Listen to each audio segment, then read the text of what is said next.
Boas pessoal, daqui Hatrat e mais vale tarde que nunca. 3700X está aqui, já comecei alguns testes, sinceramente nem sabia por onde começar. E antes de mais tenho que agradecer à Global Data pela oferta, portanto comprem lá o vosso hardware Master Race, porque sim. E utilizei para começar a B350 Strix, não sei se irei trocar de board neste processador ou não, é relevante para já. Mas queria mesmo saber como é que se comportava numa B350, porque essa é uma das grandes vantagens desta plataforma. Bom, não estou a usar o Agiza ABBA. Nesta altura, para esta board, quando estou a gravar este vídeo, não existe essa BIOS ainda. Yup. Ainda não. Portanto, é esta BIOS que estou a utilizar, a 5216, e tem o Agiza ABB, não o ABBA. E, portanto, eu estava, quando os Ryzen 3000 saíram, foi meio desanimador por um bom motivo, que o overclock, entre aspas, morreu. É um bocado como as GPUs, o overclock vem quase todo feito de fábrica. E no sentido normal do overclock, como muitos de vocês já devem ter visto, e eu deparei-me exatamente com a mesma coisa, a noção de fazer overclock em todos os núcleos numa frequência fixa é possível, mas meio que porque ganha-se por um lado, perde-se pelo outro. Eu pensava que isso iria tirar toda a diversão do overclock, mas não. Precision Boost Overdrive tem muito por onde se brincar. Ok? Andei a brincar para já com o Precision Boost Overdrive com apenas um setting, ou melhor, já experimentei vários, já fiz muitas brincadeiras com o PBO, mas há uma em particular que eu acho brutal, porque qualquer pessoa com muito pouca experiência e conhecimento de como funciona uma BIOS, uma motherboard, um processador, consegue fazer e alterar o comportamento e a performance do CPU. E, portanto, se correu tudo bem a instalar o CPU numa B350, portanto, update de BIOS, update de driver de chipset, não se esqueçam disso, fazer update de driver de chipset da motherboard. AMD driver chipset, pumba. Só vir aqui, socket AM4, download chipset driver, escolhem aqui chipset, AM4 e depois o que for o vosso caso, ok? E portanto, se correu bem, sim, mais ou menos. Houve aí uns pequenos problemas, como deparei, um deles ainda não percebi de onde é que vem, que quando altera um setting na BIOS, faço guardar e entrar no Windows. Houve 2 vezes que ele não conseguiu entrar no Windows, eu não percebi de onde veio o motivo, tenho que reiniciar. Se não alterar settings, ele arranca sempre à primeira. Também só me aconteceu 2 vezes no meio de Pi 50 que eu já fiz, portanto não percebi. O Windows ainda não foi formatado trocando o CPU. Reinstalei a driver de chipset, removi manualmente os drivers do outro CPU e fiz uns testes, uns benchmarks básicos para ver se batia certo com o que outras pessoas têm a nível de score. E para já, sim, clocks e desempenho está igual ao que outros têm, com ligeiras variações, obviamente. Portanto, para já, pelo menos em termos de desempenho, não está a afetar, ainda que vá fazer isso posteriormente. Uma curiosidade que eu tinha era para ver que settings eu iria ter numa B350 para Ryzen 3ª geração. E de facto aparece logo muita coisa. Logo de caras no Tweaker temos logo a alteração de F-Clock. Temos o Precision Boost Overdrive logo no Tweaker. Depois em CPU Configuration temos outra vez opções PBO, diferentes, noutro sítio, não é muito intuitivo. Dentro do XFR vamos ter ainda outras opções. A coisa parece estar um bocado dispersa. O Precision Boost Overdrive parece que é ali um vírus que anda em toda a BIOS. Portanto, pode ser um bocado confuso ao início, mas não faltam opções, ainda bem. E portanto, eu fiz testes em stock, comparei consumos de energia, temperaturas, como é que reagem os clocks com diferentes settings.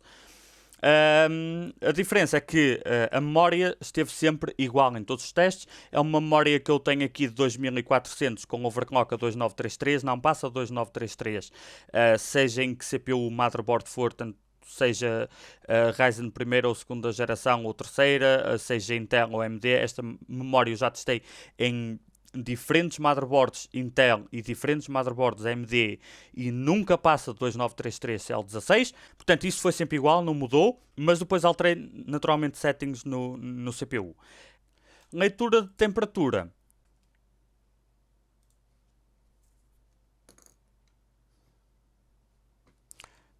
Portanto, nós temos a leitura de temperatura aqui do Afterburner, 55 graus, temos aqui no HW Monitor, no Package, 55 graus. E temos aqui no HW Info, 55 graus. Ok? Portanto, aparentemente, podemos confiar nesse sensor. Caso contrário, estariam todos errados. Portanto, acho que sim. Consumo de energia, controlei por aqui. Do Package, os consumos de energia que eu vou referir foram tirados daqui, do Package.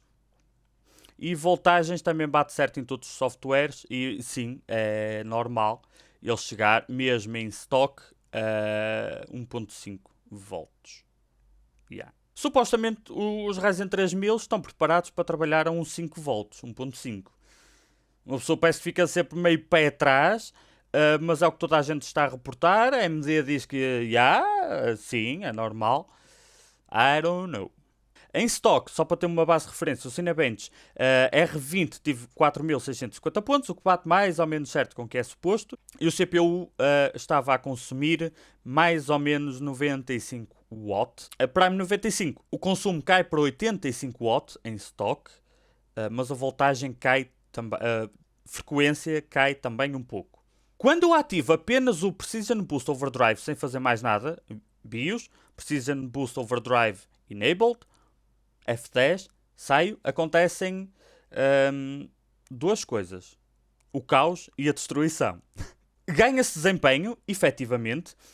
No Cinebench passamos 4.650 pontos para 4.813. E ganha-se desempenho. Em multicore, ganha-se desempenho.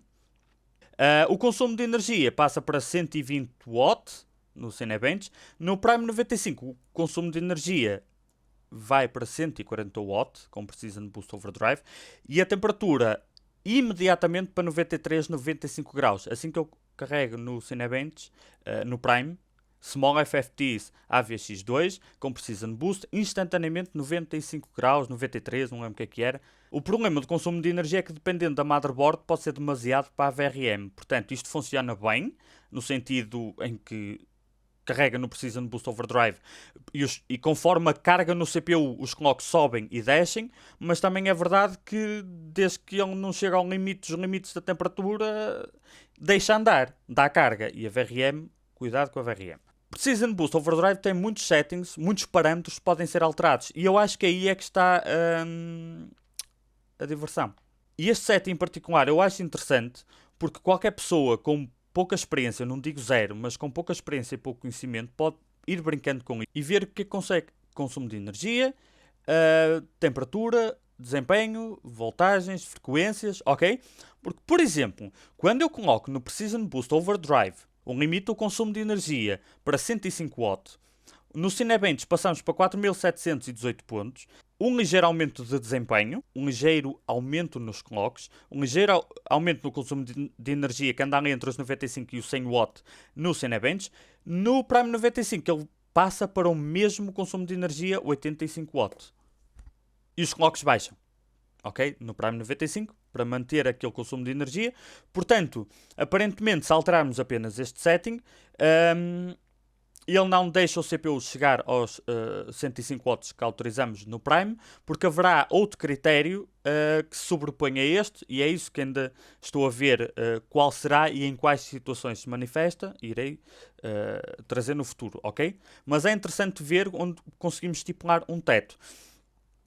Nos 105 watts, ele, neste teste nunca chegou mesmo aos 105. No entanto, quando eu experimentei colocar Precision Boost Overdrive a 65 watts, não deixar passar de 65 watts, eu vi que tanto no Cinebench como no Prime 95 o consumo de energia foi 66 watts. Portanto, eu deduzo quando coloquei a 105 watts, ele deixa lá chegar, mas há outro critério que precisa ser alterado, porque entretanto foi atingida outra barreira qualquer, que não sei qual é, porque o Precision Boost Overdrive em automático deixa eu ir para os 140. Ok? Mas é interessante brincar-se só com isto do watt, porque qualquer iniciante consegue fazer isso e ajustar à sua dissipação e à sua motherboard. Cuidado com consumos de energia de 100 watts para cima se usarem uma motherboard mais fraca, principalmente se tiver um water cooler e um bloco grande, onde não deixa passar flow nenhum para a VRM, ok? Com o water cooler, dependendo de como está montado, pode ser fácil sobreaquecer a VRM, ok? Dependendo de muitos fatores, mas é possível que isso aconteça. Com o Precision Boost Overdrive a 105W, nós vimos no Prime 95 não passou de 66W, mas a frequência cai para 3.4, 3.5. Mas faz o que tu lhe disseste, de 105W, nope, não passa, passou 1W. Mas claro que há margem de erro na leitura, ok? No R20, no Cinebench, passamos também para 66W, máximo consumo de energia reportado, mas o score passa para 4.381. Precision Boost Overdrive automático, ele manda a temperatura e o consumo de energia lá para cima, foi o que aconteceu aqui. Só que há uma coisa que eu não disse até agora do propósito. Ativando apenas o Precision Boost Overdrive, sem fazer mais nada, ele em carga, em stress test, chegou instantaneamente aos 90 e tal graus. Mas o stock cooler ainda está aqui. Isto foi com o NHD15 da Noctua. E eu ainda quero testar este stock cooler. Porquê? Porque como devem ter reparado, em stock automático, stock, não há stock neste CPU. Nestes CPUs. Existe automático, que são coisas mais ou menos diferentes. Em automático, o consumo de energia viram que foi aos 90 e tal watt. Eu quero ver se mantém 90 e tal watt com este dissipador. Porque realmente, em automático, o CPU chega aos 70 graus, 70 e tal graus, com o NHD15. Tudo bem que é uma temperatura ambiente, convém frisar, de 27, 28 graus. Muito quente na altura que eu fiz este teste. A temperatura ambiente aqui variava entre 27 e 28. Eu tenho aqui um termómetro por causa disso. Portanto, podem estar a ver isto no inverno e será diferente. Mas ele chegava a esse consumo de energia. O que eu quero fazer, entretanto, está na lista, é com o stock cooler o quanto vai influenciar o consumo de energia e os clocks sem mexer em nada, simplesmente trocando de dissipador. Porque isso acontece, isso eu já sei que acontece. Toda a gente que acompanhou o lançamento dos Ryzen sabe que isso acontece. Melhor refrigeração, até certo ponto, automaticamente ganham desempenho. Com limites. Depois entra o ajuste manual das coisas. Todas estas temperaturas e clocks e não sei o quê, NHD15 da Noctua. Portanto, basicamente o melhor, ou quase o melhor, air cooler que existe no mercado, ok? Só com uma ventoinha, portanto, tecnicamente será um NHD15S, ok? Mas sim, é normal. Por exemplo, eu estou aqui no desktop, estou a utilizar 7% do CPU, 8%, é a gravação do OBS, que está a ser feita até pela GPU, mas whatever, portanto, este é o consumo. E a temperatura está sempre aqui. 50 e tal graus. Voltagem, sim, já chegou a 1.439 enquanto conversávamos aqui, quase 1.5. Neste momento, o teto que eu tenho é de 95 watts, que ainda não inclui aqui, mas fica dentro destes valores, ok? Ainda estou a brincar com as settings. Digam-me, por favor, que outras experiências querem que eu faça, porque assim, experiência, benchmark de jogos, primeiro eu não sou de fazer benchmark em jogos, faço com outros propósitos, não de comprar CPUs em jogos, não gosto de fazer isso, não preciso de fazer isso porque, caralho, existem 580 já feitos, não faltam comparações de benchmarks em jogos nos Ryzen comparativamente a todos os CPUs do universo, isso não é necessário, mas em termos de tweaks, de settings, para saberem como utilizar o CPU no dia a dia, há muita coisa a explorar ainda e é isso que me deixa fascinado com estes Ryzen, porque ao início meio que ok, acabou o overclock vem feito de fábrica, não é? Mais ou menos, há muito por onde explorar. O que fica meio morto é aquele overclock de clock fixo em todos os núcleos, porque e by the way, não me lembrava. Não, com esta BIOS nunca cheguei aos 4.4, que é o turbo anunciado. 4.4, nunca cheguei. O máximo registado aqui desde que abri isto não aconteceu, mas o máximo que eu tenho registado aqui é de 4.350. Que matematicamente é 4.4 se arredondarmos à primeira casa decimal. Mas pronto, quando eu tiver o Agiza ABBA para esta motherboard, obviamente que eu vou logo testar e ver como é que se comporta, ok? Mas sim, temperaturas altas é suposto, é normal. ele tendo refrigeração, ele vai dar voltagem, vai dar carga, e nestes Ryzen ele dá uma carga muito alta em 1 ou 2 núcleos, se for necessário, com voltagens altas, e o que acontece é que ele consome pouca energia, efetivamente, mas o calor fica extremamente concentrado num ponto muito pequeno, no CPU. Então é normal encontrar temperaturas altas, mesmo que o consumo de energia seja baixo. O importante é controlar para que em casos de carga ele não suba muito. Em jogo, andei a ver e em jogo, em automático e 105 watts de consumo Precision Boost Overdrive, ele anda na casa dos 4150, 4250 com Precision Boost automático, sem alterar nada. Em jogo realmente há situações onde todos os núcleos, ou alguns núcleos de cada vez chegam ali quase aos 4.3, mas também varia muito.